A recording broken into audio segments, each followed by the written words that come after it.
Curso de formação humanística do magistrado na sociedade contemporânea. Cumprimento a todos os magistrados presentes, professor Paulo de Tarso, uma honra estar ao seu lado, advogados, professores e queridos alunos.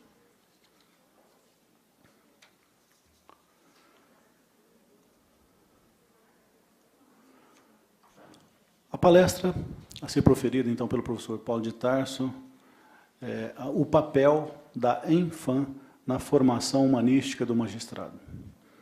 O professor Paulo de Tarso Tamburini é juiz de direito em Minas Gerais, já esteve na cidade de Alfenas e desde 2005, né, doutor? Desde 2005 está no Superior Tribunal de Justiça em Brasília. Ele é secretário-geral da Escola Nacional de Formação e Aperfeiçoamento de Magistrados e é juiz auxiliar da presidência do Superior Tribunal de Justiça.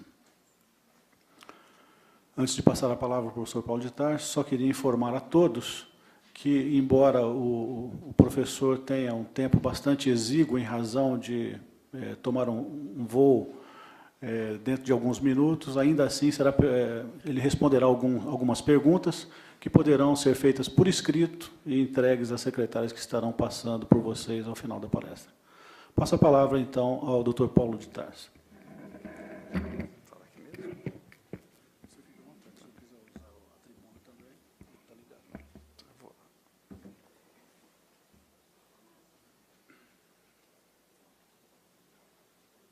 Boa tarde a todos. Italiano não consegue falar sentado, então a gente tem que vir para cá para gesticular, né? Boa tarde a todos. Eu agradeço imensamente aos colegas a oportunidade de estar em Londrina e, outra vez mais, na Emages, que temos feito grandes parcerias e trabalhando em conjunto com a ENFAM. Gostaria de agradecer especialmente a presença dos meus colegas e minhas colegas magistrados, nas pessoas dos quais eu saúdo a todos os presentes.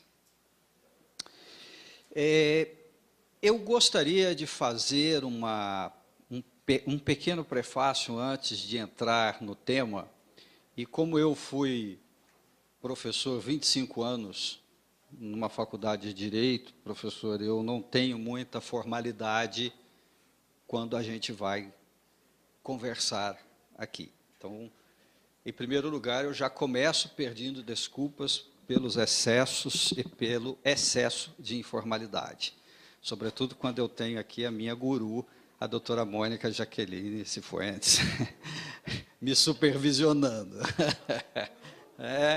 Mas que é uma honra imensa, minha amiga querida, né? Bom, gente, o que tem acontecido no caso do Brasil, especialmente no que diz respeito à capacitação, ou seja, formação de magistrados? E aí nós temos, eu vou generalizar, magistrados por todos os ramos da justiça que nós temos, mas com o ideal de um magistrado no termo, na acepção do termo, de membro do Poder Judiciário da República. Bom, vou começar com um depoimento pessoal, inclusive confissão. Como já está prescrito, não tem problema. Eu passei no concurso, me disseram assim, vá no Tribunal de Justiça na sexta-feira. Eu fui na sexta-feira, assinei um monte de papel, peguei um monte de papel, dentre os quais um que dizia a minha designação para uma vara criminal de uma cidade do interior de Minas, que eu não sabia onde era, comprei um guia 4 rodas na porta do tribunal e fui dar início à minha vida de juiz. Chegando nesse lugar, eu vi uma vara criminal com mais de 7.000 processos me aguardando e uma escrivã que me chamou agitadíssima, Excelência, a audiência está preparada. Eu falei assim, como assim? Eu acabei de chegar. Não, mas a audiência já estava marcada, o senhor tem que ir lá. A audiência do quê? Ela disse, bem solene, é uma audiência admonitória. Eu falei, já estou indo. Fui para a minha sala, fechei a porta, não tinha Google, não tinha telefone, não tinha juiz no fórum, não tinha colega, não tinha ninguém para eu descobrir o que era uma audiência admonitória que eu não sabia. Aliás, juiz não pode dizer eu não sei, né, Mônica? Tem que dizer não me ocorre no momento. Então, eu fiquei, bom, então vamos usar outros recursos da inteligência emocional. Dona Cotinha, venha cá, era a escrivã. Como é que Tibúrcio fazia, meu antecessor? Doutor Tibúrcio nem ia lá não, doutor. Eu que fazia e trazia para ele assinar. Falei, então, por enquanto, não vou mudar absolutamente nada aqui. Vá, faça, me traga. E aí, quando eu fui assinar o termo, que eu fui descobrir, é isso, uma audiência admonitória. E o que eu quero dizer, com o meu próprio exemplo, o mundo hoje mudou completamente, nós temos gerações de juízes que, como eu, passou por isso. E depois nós tivemos uma segunda fase, que foi realmente a ideia de se ter uma escola judicial que desse formação ao juiz. Mas o questionamento sempre foi que tipo de formação, de que maneira seria feita essa formação, e aí aí é onde eu quero concentrar especificamente a minha fala, porque nós passamos por fases durante estas formações nas escolas. Quando nós assumimos a Enfam em janeiro deste ano, o primeiro ato foi dobrar o número de horas do curso de formação inicial. Passamos de 240 para 480 horas. E foi uma revolução. Por quê? Bom, aí nós vamos começar de dois lados distintos. Em primeiro lugar, alguns paradigmas que nós temos que vencer ou enfrentar na situação atual da sociedade brasileira. Porque vem de um passado em que toda a noção de escola, pedagogia, métodos de transmissão de conhecimento, etc., estão um pouco confusos. Eu acredito que eu não vou falar por ninguém, mas por mim, na minha época de formação, desde o curso maternal, e eu sou filho de imigrantes, então estudei em 2 países diferentes, mas exatamente o mesmo modelo.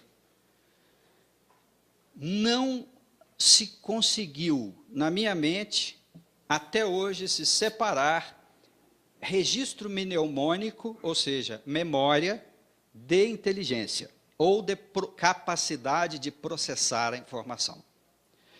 Nós somos treinados desde o início a uma repetição e a um exercício de memória. Eu vou pular o ensino dos 3 porquinhos, que eu sei de cor até hoje, e vou chegar na faculdade de Direito.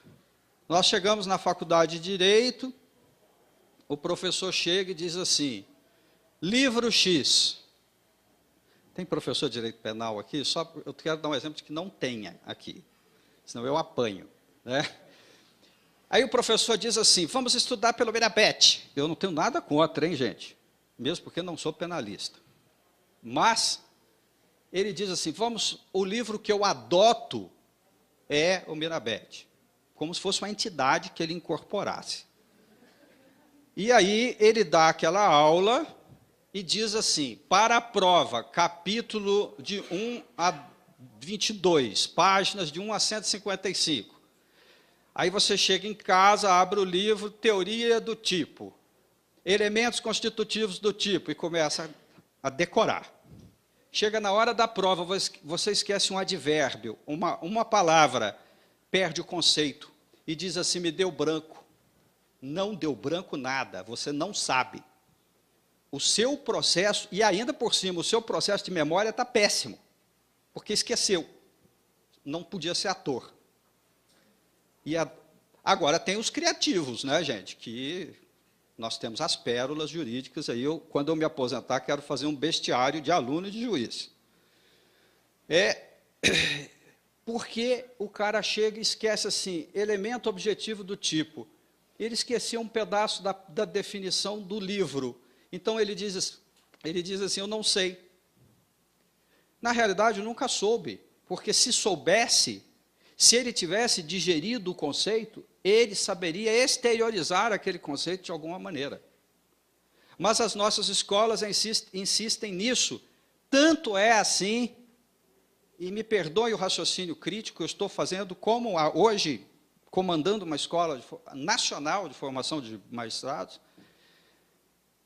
é que nós temos a enorme maioria das pessoas que passam no concurso de juízes, são poucos os que passam, nós estamos com mais de 1.500 vagas, tivemos um déficit de mais de 120 magistrados que largaram a toga o ano passado, uma nova realidade que merece análise, e esses jovens, nós passamos 5 anos numa faculdade de Direito, nós temos mais faculdades de Direito que toda a União Europeia junto, nos países todos, mais de quase 1 milhão de advogados no país, e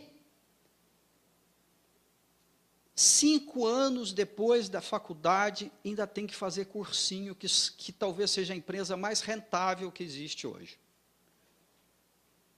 E vejam vocês, vou dar um outro exemplo. Um professor auxiliar, que é juiz, que é convidado para dar aula na Universidade Federal do Paraná, de Minas Gerais, de qualquer lugar, mestre, doutor, ele vai ganhar, porque ele não pode ter tempo integral, nem dedicação exclusiva, ele vai ganhar, vocês sabem quanto esse professor vai ganhar para dar aula de Direito numa faculdade? 800 a 900 reais por mês. E 3 meses desse salário vai para pagar imposto de renda, porque ultrapassa a faixa. E um cursinho paga R$1.000 a hora para o professor. Tem que ter alguma coisa errada. O que é que se ensina num cursinho? Não é direito, é método de passar em concurso. 2 coisas completamente diferentes.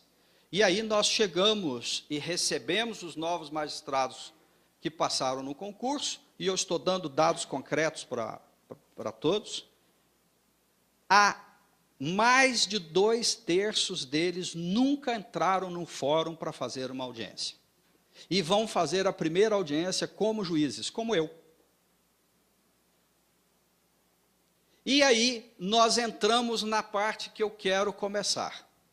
Quando se criou a ideia de formação e capacitação de magistrados, escolas judiciais, as primeiras coisas que nós ouvimos são um raciocínio um pouco ultrapassado, para eu não exagerar no adjetivo, que diz assim, juiz não tem que estar na escola, como também dizem quando o juiz vai fazer mestrado ou doutorado. Juiz tem que estar sentado dando sentenças, como se ele fosse operário que estivesse produzindo carretel em série. A sentença fosse um papel que ele ficasse ali na mala direta, daqui uns dias, se fosse assim, o computador vai substituir o juiz. E não vai precisar de juiz. Qual foi o colega que falou da área previdenciária? Põe na mala direta, tem a chapa por caso, só tem alguém para separar que tipo de caso que é, e aquilo vai cuspir no papel, e aí eu fico livre dos processos, cumpro metas, sou um juiz produtivo, ainda sou elogiado. Paradigma número 1. Em qualquer lugar do mundo civilizado, que tem visão de futuro, escola e educação é investimento. Aqui é gasto. E o primeiro lugar a se cortar orçamento é de escola. Enquanto nós tínhamos 3.000 profissionais de todas as áreas fazendo cursos de pós-graduação fora do Brasil em universidades estrangeiras, a Coreia do Sul tinha 80 mil coreanos que voltaram para a Coreia, enquanto os nossos, eu não sei por onde andam. Aí eu digo para vocês assim, paradigma número 2, dentro do judiciário, nós temos uma ideia de que eu não posso tirar o juiz da jurisdição para ele fazer curso. Então, as escolas marcam os cursos para os finais de semana.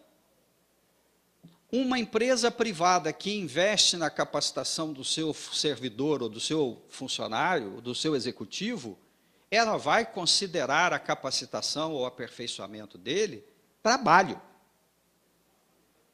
Fim de semana é fim de semana para qualquer pessoa. E nós enfrentamos uma terceira barreira. Os tribunais têm uma enorme dificuldade de liberar os juízes para fazer cursos, seja de que área for, porque aí eu tenho uma mente que duela entre números e estatísticas e a realidade que eu tenho que ter um juiz bem formado em todas as áreas. E entramos num segundo capítulo, a formação do juiz. Quando a França, a Escola Nacional da Magistratura da França, tem um orçamento anual de 72 milhões de euros e leva-se 3 anos para formar um magistrado, que passa por todas as áreas. Veja bem, quando nós passamos de 240 para 480 horas, foi um caos. Porque todos os tribunais chiaram, porque eu não posso tirar o juiz da jurisdição para ele vir fazer curso. Esse é o tópico 1. O tópico 2, como é este curso? Antigamente, o curso era basicamente uma repetição de tudo. Ora, eu não gostaria de disputar, acho que nenhum colega aqui gostaria de disputar conhecimento teórico e nem de memória com um colega que acabou de entrar na magistratura, porque ele sabe tudo na cabeça. E a gente não, porque nós vamos especializando, vamos fazendo coisas diversas ao longo do tempo, e 0 de experiência prática, ou maturidade profissional, que a escola tem que começar a oferecer caminhos para um amadurecimento seguro desta prática. Então, o que eu quero dizer com isso? Olha, antigamente eu levava os juízes para fazer um curso e dizia assim, improbidade administrativa. Aí eu botava os juízes na sala, botava o PowerPoint e começava. Lei número tal, tem que fazer isso, prazo número tal. Ora, pressupõe-se que um magistrado já saiba isso. Não é essa a ideia da nova pedagogia de capacitação de juízes. Eu tenho que dar a ele uma formação holística, ou, num termo mais, a formação mais variada possível, para que ele possa tomar contato com realidades de valores diferentes e ter a relativização dos seus valores. O que eu quero dizer com isso? Bom, sabe como é que nós fizemos o curso de improbidade no Piauí, que não tinha cumprido a meta 18, que era ações de improbidade, julgaram 2 processos no ano, isso era o que era dito, e nós fomos lá, inscrevemos 30 colegas para fazer o curso. Eu peguei 3 colegas peritos na matéria de 3 regiões distintas do país, porque eu acho importantíssimo que um juiz tome conhecimento de outra realidade, de outro colega também. E nós ficamos, cada um levou um caso concreto. Nós ficamos 4 dias debatendo os casos em oficinas, e no último dia todos deram as sentenças nos seus processos que haviam levado para o curso. com segurança, com conclusões debatidas entre os colegas, e em 5 dias úteis nós julgamos 30 processos. E descobrimos que a Meta tinha registrado 2 processos, porque o servidor classificou errado a ação, porque o nome que o advogado dava à ação, ele punha no sistema. Então, se ele não escrevesse improbidade administrativa, não era ação de improbidade administrativa. Então, por isso, é que, na realidade, injustamente, foi colocado a todo o judiciário do Piauí, como se tivessem dado 2 sentenças, 2 julgados, 2 processos, num ano de improbidade, o que não retratava, na realidade, o que ocorreu. Então, como é que nós estamos remodelando esta formação? E para aqueles que não são juízes, a ENFAM, que é a Escola Nacional de Formação e Aperfeiçoamento de Magistrados, foi criado pela Emenda Constitucional 45, a mesma que criou o CNJ e criou a ENAMAT, que é a nossa co-irmã da magistratura trabalhista. Esta escola, em criação constitucional, foi dada a ela o poder de fiscalizar, fazer diretrizes de políticas públicas de educação no que diz respeito à formação e capacitação de juízes. A ela foi dado o dever de fazer a capacitação inicial do juiz, o que nós chamamos curso de formação inicial. Ela foi dado o curso de vitaliciamento e os cursos de aperfeiçoamento. Por quê? Porque a Constituição também inseriu uma novidade no que diz respeito à promoção do juiz por merecimento, que necessariamente tem que ter cursos reconhecidos pela ENFAM para pontuar nessa promoção por merecimento, que é a maneira de se manter o juiz estimulado e atualizado em diversas áreas. Olha, gente, eu me lembro, eu fui o criador da escola do Tribunal Regional Eleitoral de Minas Gerais, quando era juiz naquele tribunal, há uns 15 anos atrás. Eu tive que defender a criação da escola, e uma vez eu me lembro que eu convidei o Amir Klink para fazer uma palestra, meus colegas e o tribunal queriam a minha cabeça. Você bebeu o quê? Absinto? De chamar o Amir Klink para fazer uma palestra? O que esse cara tem para falar para juízes? Eu falei, mais do que vocês supostamente possam imaginar. Olha, foi a palestra mais disputada que teve naquela escola, com pedidos anuais para que ele voltasse. E ele começou simplesmente fazendo uma comparação de o que é fazer um planejamento de uma viagem, em que ele era o executor do próprio planejamento.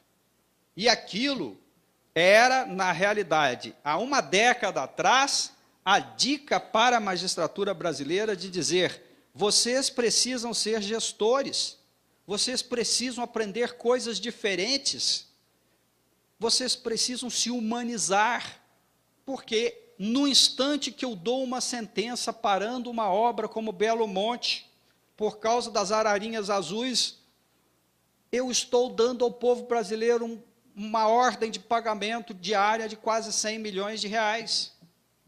E a pergunta é, até que aquela liminar caia, é caso concreto, quem vai pagar a conta?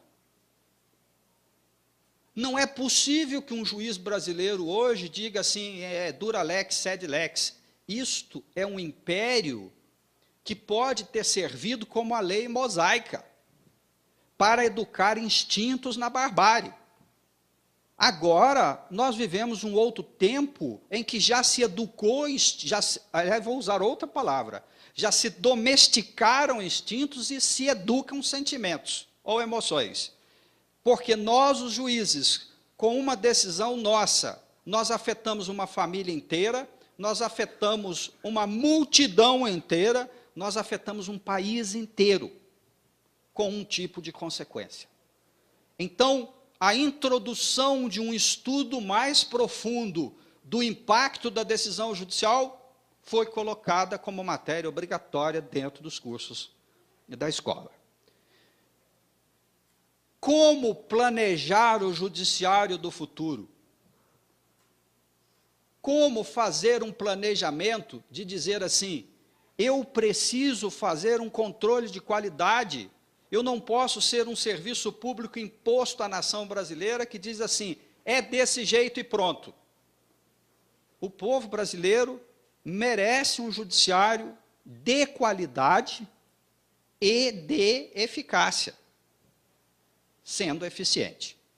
E para isso é imprescindível, dentre uma gama enorme de outras medidas que envolvem o judiciário, que o juiz brasileiro seja bem preparado, que o juiz brasileiro seja bem capacitado, que ao juiz brasileiro seja oferecida oportunidade de variar o seu perfil profissional em diversas áreas.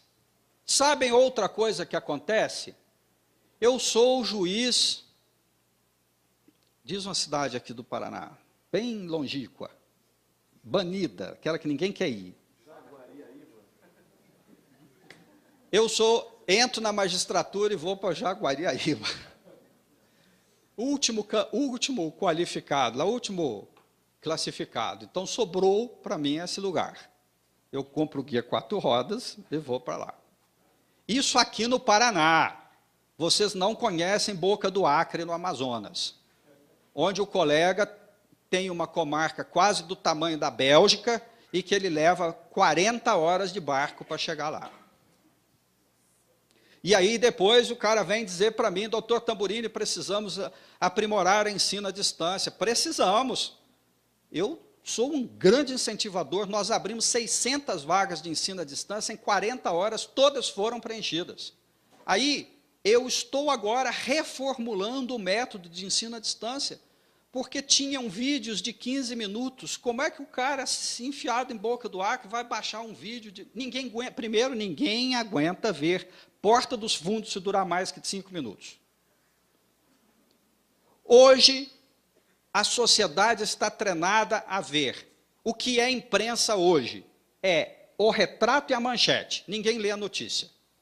E depois começam a repetir aquilo que viram. Querem um exemplo? Vou dar um exemplo hoje. Eu vinha no avião, fiz uma escala em São Paulo, liguei o computador, está lá no Facebook, uma inundação assim.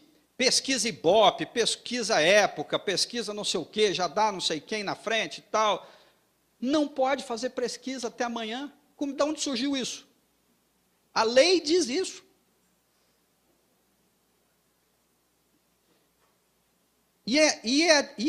O que aconteceu? Nós passamos por uma época em que as mentes são inundadas de informação, mas não receberam o preparo para processar a informação. Um juízo crítico para questionar aquela informação. Dizer se ao menos isso é verdade ou não, por quê. Querem um exemplo dentro do direito? Aqui acho que todo mundo é da área do direito. O cara chegou muitos alunos chegavam para mim e falavam assim, professor, eu vi aí na lei que é assim. Aí você faz a pergunta fatal, que lei? Ah, está aí no Código de Processo Civil. O Código de Processo Civil é desse tamanho. Está aqui o código, me mostra onde é que está. Não sei. Não me ocorre no momento. Porque ele nunca leu. Falaram para ele está ressonando, ele está repetindo. Eu tive um aluno, que eu vou preservar o nome dele, me respeito às regras constitucionais. Ele era baiano e ele falava assim para mim, por causa do sotaque, viu, gente, que eu estou falando. E era muito engraçado, porque eu dei 3 bombas nele. Aí eu chamei ele para conversar. Fulano, dentro dessa universidade tem agronomia, engenharia florestal, zootecnia, veterinária, odontologia, medicina. Talvez você procure alguma coisa dessa e se encontre, mas nos poupe dessa tortura no direito, porque você para o direito não dá. Mas painho quer. Então tá. Quanto você precisa para passar que eu vou ficar livre de você? Ô professor, eu e painho sou muito grato ao senhor, preciso de 7. Eu dei 7. Vai com Deus, sexta-feira. Segunda, eu chego no fórum, está lá ele me esperando. Professor, errei a conta, eu precisava de 8. Eu falei, então tira tudo que tem matemática também das perspectivas. E eu não tive jeito, tive que ficar com mais um ano com o cara lá. Bom, o que eu quero dizer é, esta formação humanística, eu não me restringiria, eu seria muito mais ousado em dizer isso, porque essa cidade longe, eu entro na magistratura e vou encalhado para uma cidade dessa. Qual é a primeira coisa que eu quero? Chegar em Curitiba ou em Londrina, primeiro passando por Londrina, né? Aí abre a vara de execuções penais de Londrina. Eu sou o juiz que eu adoro família, fiz mestrado, fiz doutorado, escrevi livro, estou me dedicando a isso, mas eu quero ir para Londrina, a única vara aberta é a de execução penal, eu me inscrevo, sou o mais antigo, vou. Que juiz eu vou ser nesta vara de execução? Qual o perfil? São questionamentos que nós não podemos deixar de fazer. A informática invadindo o judiciário, tanto no processo eletrônico quanto em tantas outras coisas, ela importa numa consequência de mudança de concepção e mudança de paradigma. Isso não é só no direito, é em tudo.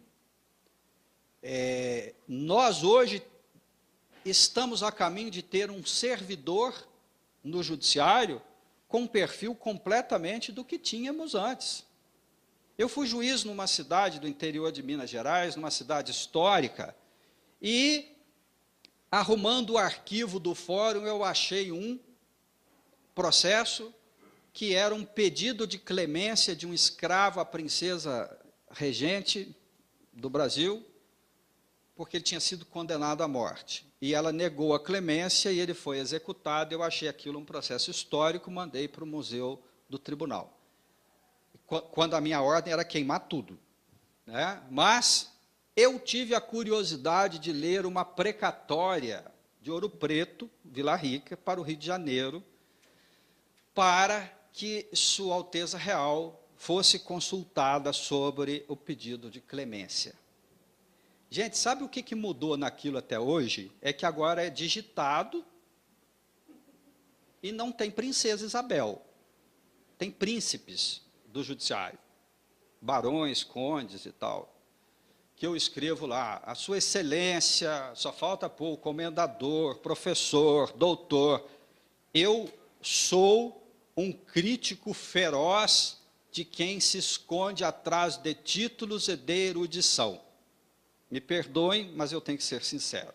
Eu acho que quem faz isso está exteriorizando, com exceções, uma grande insegurança. Eu posso fazer uma sentença em 9 idiomas, para ninguém entender qual vai ser o sentido disso. Eu não estou escrevendo um livro, eu estou decidindo um conflito social. Então eu tenho, como aquela história do Rui Barbosa, né, que o réu pergunta, escuta, eu ganhei ou perdi? De tanto considerando e coisa que tinha naquilo lá, ele não sabia se tinha, como é que tinha sido o resultado da decisão. Ou o juiz que chega e enche uma sentença com citações doutrinárias e jurisprudenciais. Olha, eu acredito que nós temos que fazer uma reflexão profunda no processo de formação do juiz sobre isso. Ele saber que um tribunal decidiu a questão e com que fundamentos ele decidiu a questão é fundamental para o juiz. Mas ele se socorrer em decisões já repetitivas apenas para justificar a dele é outra coisa completamente diferente. E acredito que temos que ser objetivos, simples, diretos e rápidos. Rápidos no sentido de dizer assim, o judiciário tem que oferecer. Quem lê o jornal hoje, Folha de São Paulo? Na Folha de São Paulo tem uma notícia hoje que o Supremo decidiu ontem, eu não assisti a sessão, estou dizendo o que eu li no jornal. O Supremo decidiu ontem uma questão de divisa de fronteira entre os estados da Bahia, Tocantins, Goiás e não sei o quê. Tem 28 anos a questão. Ainda bem que é só questão de dizer se ele é goiano, baiano. Os revoltados vão ficar inconformados, né? Vão mudar de rua. Mas o que eu quero dizer é o seguinte: a escola de capacitação do juiz, ela tem que oferecer a ele, quando ele ingressa na magistratura, uma solidez de estrutura de formação e uma variedade de valores para que ele possa compreender a causa que lhe está sendo submetida. Eu, no interior de Minas, fui julgar um caso uma vez que o promotor, que era carioca de Niterói, não conseguia conceber que o cidadão chegou, o burro que puxava a charrete dele, empacou, ele pegou o chicote, foi lá batendo o burro, ainda veio um sargento, que era paulista, no interior de Minas, sem farda, e falou para ele: por que você está batendo no bicho? E ele sapecou a denúncia de crueldade contra animais e desacato contra o sargento. Eu absolvi o cidadão, dizendo que ele não tinha obrigação de saber, primeiro, que o cara era sargento, e segundo, não houve o elemento subjetivo do tipo, porque a visão que ele tem de um animal no interior de Minas Gerais é de um companheiro que ajuda ele a trabalhar. Só que a maneira de fazer o animal desempacar, que ele aprendeu histórica e tradicionalmente na educação dele, era aquela. Como é que eu vou consultar a comunidade e dizer qual é o juízo de reprovação ou reprovabilidade social deste ato? Qual é o juízo de reprovabilidade social de eu prender um menino de 19 anos que está caçando azulão no interior, numa fazenda, porque todo mundo antes dele sempre fez isso, e é inafiançável. Eu acredito que também nós, os juízes, devemos começar a fazer uma profunda reflexão de tudo aquilo que ingressa no Congresso Nacional e que vai se tornar lei para que nós venhamos a aplicar, e não conseguimos, durante esse processo legislativo, fazer uma análise profunda e reflexiva de quais serão os impactos que aquela ideia, que ainda é projeto de lei, se transformada em lei, terá sobre o judiciário e sobre as ações do judiciário. E dar esse novo perfil ao juiz, primeiro, de tirar da cabeça do juiz que ele é uma autoridade diferenciada das outras. Ele é um servidor público e, como tal, tem o dever de prestar à sociedade o seu trabalho para o qual ele ingressou no serviço público. As juizites, delegadites, promotorites, usites da vida são deformidades nesse processo que precisam ser reeducadas, porque nós somos servidores que prestamos ao povo brasileiro um serviço. E temos que descobrir a melhor maneira de prestar esse serviço, inclusive desjudicializando tudo aquilo que for possível desjudicializar.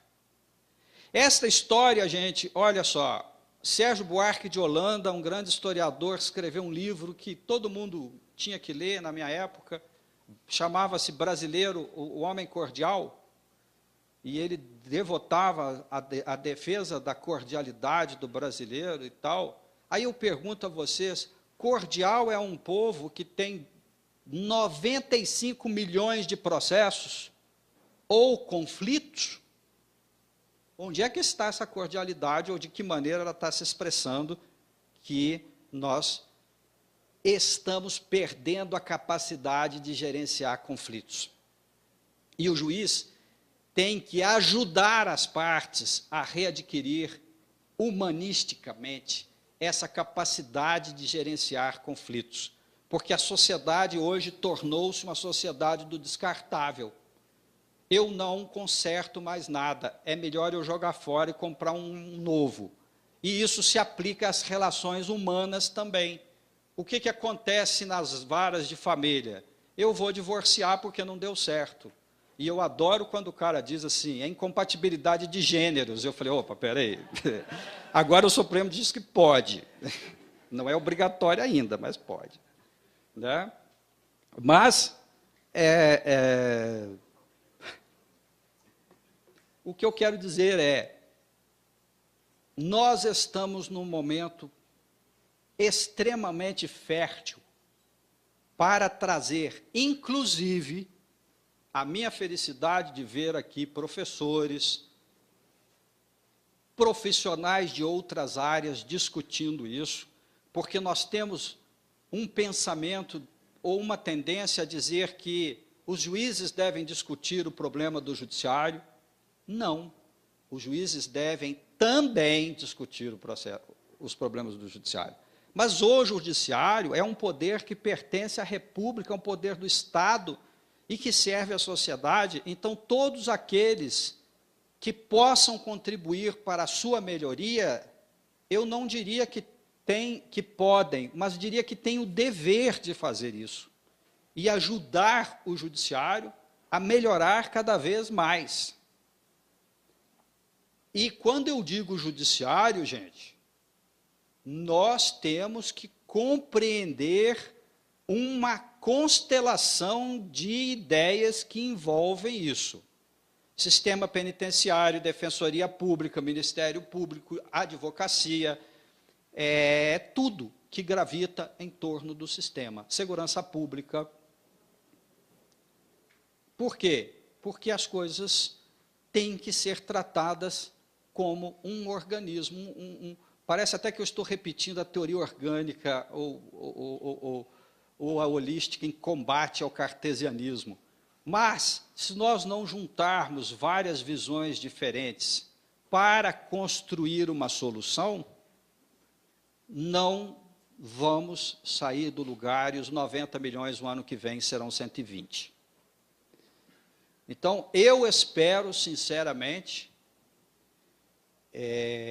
que eu não tenho vocação para masoquistas, mas eu apanho todos os dias, por causa das minhas ideias. Mas nós estamos conseguindo progredir. E este semestre, só este semestre, a doutora Mônica, inclusive, participou de alguns cursos de formação de formadores, cursos de planejamento estratégico, cursos de impacto de decisão judicial, media training. Eu quero fazer com que tudo que estiver ao meu alcance, seguindo a linha do ministro diretor-geral, que pensa assim e deu esta diretriz, de transformar a escola realmente num centro de capacitação de juízes. Quando nós conseguirmos atingir esse estágio 1, então eu espero que os nossos sucessores passem ao estágio 2, que é dar a maior excelência possível a esse passo número 1. E espero que todos aqueles que não são juízes ainda sejam. Muito obrigado.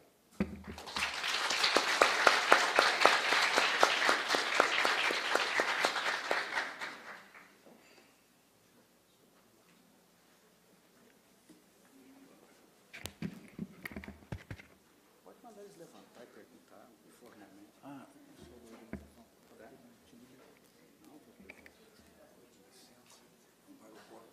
Tá. O professor também tem. Eu também. Agradecemos ao professor Paulo Tamburini pela brilhante conferência ministrada nessa tarde aqui em Londrina, pela honra de tê-lo aqui na nossa cidade. E só queria informar a todos que, diante da exiguidade de tempo que o professor tem que estar no aeroporto para o seu voo, estarão suspensas, então, as perguntas. Ou 2 perguntas poderão ser formuladas imediatamente, o professor permite, ainda há tempo. Só para eu ter que a quem atribuir a culpa da perda do voo. Professor Arthur, tem uma pergunta. Professor Paulo, caro colega, a indagação é o que a Infam hoje, até para que os nossos colegas e as próprias nossos alunos, demais profissionais aqui da área, está fazendo para tentar corrigir, eu acho que uma falha que existe dentro do próprio sistema do Poder Judiciário, que é a formação das altas autoridades dentro do Poder Judiciário. A formação humanística, por exemplo, dos ministros do STJ, dos desembargadores federais de uma maneira geral, e a formação humanística dos ministros do Supremo Tribunal Federal. Porque nós falamos em formação humanística do magistrado e fazemos um corte horizontal, como se existissem carreiras diferenciadas. E tão importante quanto uma decisão de primeiro grau, me parece, são as decisões definitivas de tribunais superiores. Mas a impressão que dá, eu como membro do Poder Judiciário, que haveria uma certa resistência, não sei se pela vinculação a um passado, são pessoas com mais tempo de carreira e, portanto, têm um outro pensamento, uma outra formação, uma outra concepção ideológica, mas eu acho que enquanto não se suprir essa falha, não estará completo o ciclo da busca da formação humanística integral dentro do Poder Judiciário. Existe uma preocupação, eu sei que foge um pouco, às vezes, da área de abrangência da Infam. Não, mas há uma preocupação em relação a isso? Arthur, tanto há que nós estamos hoje preparando os futuros ministros de amanhã. Como um processo educativo, que eu tenho o jardim da escola e termino na universidade. Eu não posso começar ao contrário. Então, eu acredito que a mudança de paradigmas, a mudança de concepção, a mudança de visão, a mudança de essência, ela tem que começar da base para cima.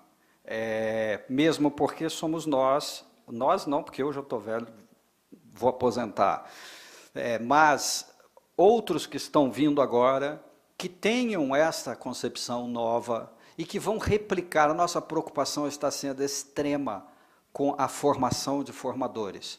Estamos trazendo juízes de fora do Brasil, estamos aumentando a cooperação internacional para que nós possamos ter visões diferentes, de judiciários diferentes, para chegar à conclusão de que problemas brasileiros são resolvidos com soluções brasileiras, problemas complexos não se resolvem com soluções simples.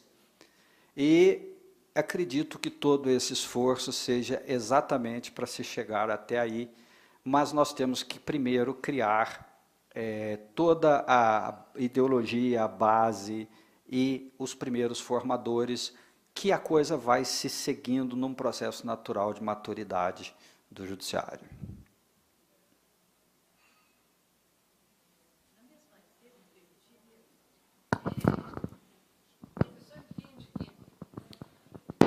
Essa questão, desculpe, mas pega muito de perto uma situação que vivemos, né?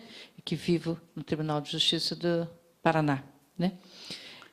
Esta espera, este preparo, tal qual Vossa Excelência está se dirigindo, exigirá uma geração. Ocorre que os problemas estão aí, esta visão de utilidade média e longo prazo, que, na primeira instância, está sendo direcionada de uma forma, e, na segunda instância, se choca com conceitos mais conservadores, mais clássicos, e aí barra. Então, há um conflito, nós temos decisões muito diferentes, né? E pensamentos muito diferentes. Então, eu lhe pergunto, num tribunal em que um órgão especial, que é quem delibera a saída de um juiz, etc., etc., tem a tendência de cerrar as portas para esta atualização.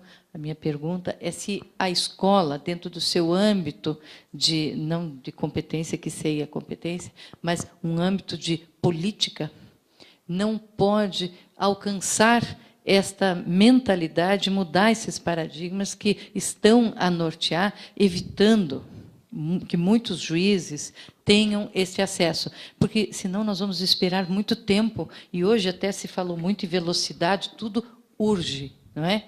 E lhe contar do momento que estamos passando na Corregedoria, fazendo uma proposta aos juízes, quando pedem, ou quando requerem, inscrevem-se para as varas de demandas sociais, que perquiram mesmo sobre as suas reais condições, que envolvem sua vida pessoal, etc. Nós tivemos uma maciça oposição por parte do nosso órgão associativo, pedindo sobrestamento desta resolução.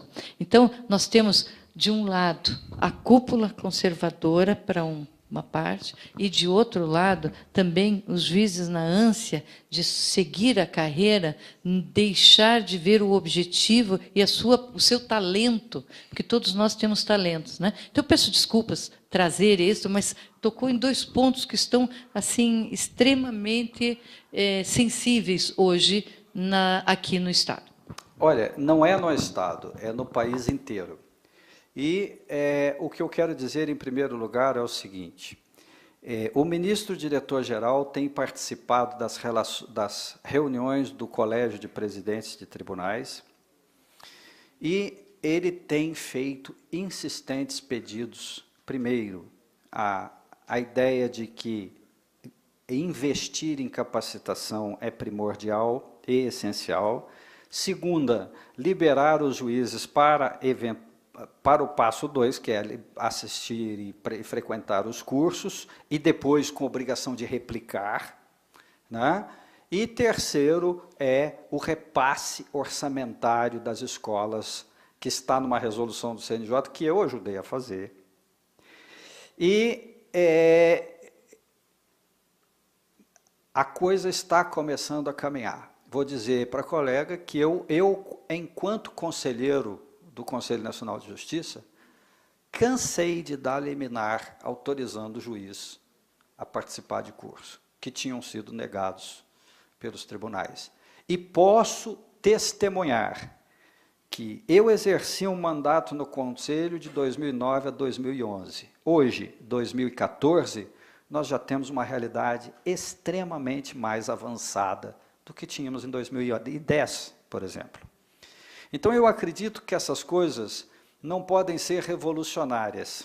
Elas têm, tudo que é revolucionário corre o risco de ruptura e trauma, mas de um amadurecimento institucional, porque o que nós precisamos não é contrariar esta força antagônica, mas fazê-la entender racionalmente o que é o processo e por que ela deve ser uma força participativa do processo. É aquela história de se dizer: a nossa obrigação é curar o doente, salvar o doente e acabar com a doença, e não matar o doente para acabar com a doença. Então, isso exige um processo que eu acredito que é como uma academia de malhação. Todo dia um pouco, e a musculatura vai se fortalecendo, as ideias vão se fortalecendo. Vou dar um exemplo aqui muito simples. O meu tribunal é um tribunal de 200 anos, imagina, com 140 desembargadores. Este ano, simplesmente, por 2/3 dos membros, eles admitiram romper a tradição e elegeram como presidente o desembargador mais novo do tribunal, onde todos votaram e todos podiam ser votados. Eu garanto que daqui a uns tempos nós, os juízes, vamos eleger os presidentes dos tribunais. Mas não é querer dizer assim, vamos fazer isso agora, aquela coisa de... A nossa fase estudantil já passou de querer tudo na hora, no nosso modo, do nosso jeito, mas como um processo social, desenvolver as coisas com uma suavidade tal que participe, que seja inerente a um processo de amadurecimento. Como o nosso próprio, como ser humano. Muitas vezes nós temos uma ideia, quantas vezes a gente às vezes para pensar como nós éramos contrário a um determinado assunto há 10 anos atrás e hoje já não pensamos mais assim. Então eu tenho muita esperança nessa capacidade de aprendizado do ser humano. Agora eu tenho que ir. Encerrando, então, só como professor de teoria geral do processo, só queria fazer uma consideração para os meus alunos, que antes que eu tenha a possibilidade de ter acesso ao Google, não me perguntem o que é audiência admonitória, por favor. Não me ocorre no momento. Não me ocorre nesse momento. Mas, antes de concluir, professor Paulo de Tarso, queria externar uma sensação, como um professor de Direito, então, enquanto sociedade, externar para o senhor que, vendo a tua história, né, o que o senhor contou, a tua experiência como magistrado, que adentrou no primeiro dia e tinha uma audiência, enfim, uma audiência deveria requerer, no mínimo, um bom tempo para o conhecimento desses autos. E hoje, ainda na sua geração, quer dizer, é um espaço de tempo bastante curto. O Poder Judiciário, então, ele já mudou, né? Ele aplicou uma mudança considerável, pelo menos para nós, para a nossa visão da sociedade, e enquanto operadores do direito também, de uma nova visão, uma nova concepção de preparação do juiz, e particularmente, né, não somente aquela preparação dogmática, mas uma preparação muito mais profunda que requer, obviamente, muito mais tempo, né? Uma conscientização. É quase que uma religião, até não serão todos que vão se converter, eu acredito. Eu acredito que nem todos vão se converter. O professor Arthur, a gente o vê discutindo isso desde a época do mestrado, essa preocupação muito profunda não somente em aplicar a norma, ele sempre se inquietou com isso. Então, a gente está de perto dos membros do Poder Judiciário, dos magistrados, vendo, então, essa preocupação com o indivíduo, com o ser humano que se encontra atrás do processo. E a gente fica bastante feliz com isso, professor. Encerramos, então, esta conferência, e com a presença já entre nós do professor Sérgio Arenhardt, convido o professor Arthur, então, para presidir a próxima conferência. Muito obrigado.